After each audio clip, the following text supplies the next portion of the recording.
Welcome to our deep dive into scaling Agile. If you are familiar with how a single Agile team works, you might wonder what happens when that company grows from 7 people to 700. Today, we are going to explore the challenges of scaling up and the most common solutions used by enterprises. Let's start with the basics. Agile methodology typically begins with one small, cross-functional team of about 7 people. This works great because communication is easy.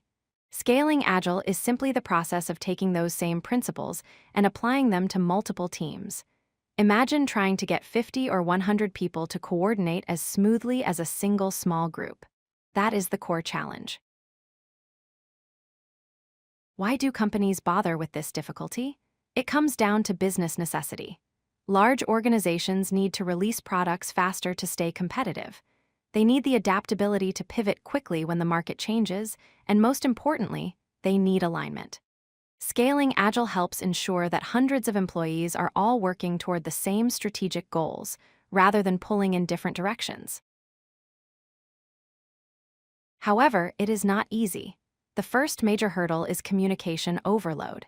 As you add more people and teams, the number of communication lines grows exponentially.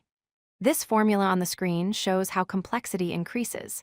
It leads to what we call the coordination chaos: too many meetings, slow decision-making, and people not knowing who to talk to get things done.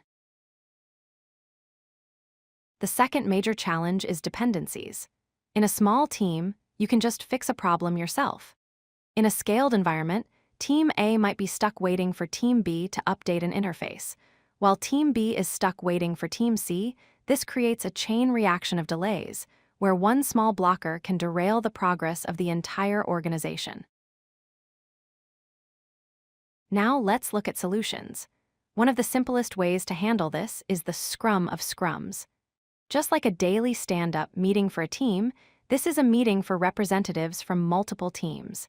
They gather to discuss cross-team dependencies and blockers. It is a lightweight way to ensure teams are talking to each other without bogging everyone down in meetings. You may have heard of the Spotify model. While Spotify themselves evolve constantly, their terminology became famous. They organize into squads, which are autonomous teams. These squads are grouped into tribes.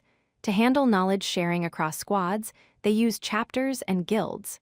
This structure attempts to balance independence with the need to share standards and skills. For very large, traditional enterprises, there is SAFe, or the Scaled Agile framework. This is much more structured. It adds layers of management above the team level, such as the program and portfolio levels. A key concept here is the Agile release train, which synchronizes multiple teams on a shared schedule, often planning together in big events every 10 weeks. Regardless of the framework you choose, the ultimate goal is what we call aligned autonomy. You want to avoid the chaos of everyone doing their own thing, but you also want to avoid the misery of micromanagement. Leaders should provide the high-level alignment, the why and the what, and leave the teams the autonomy to figure out the how.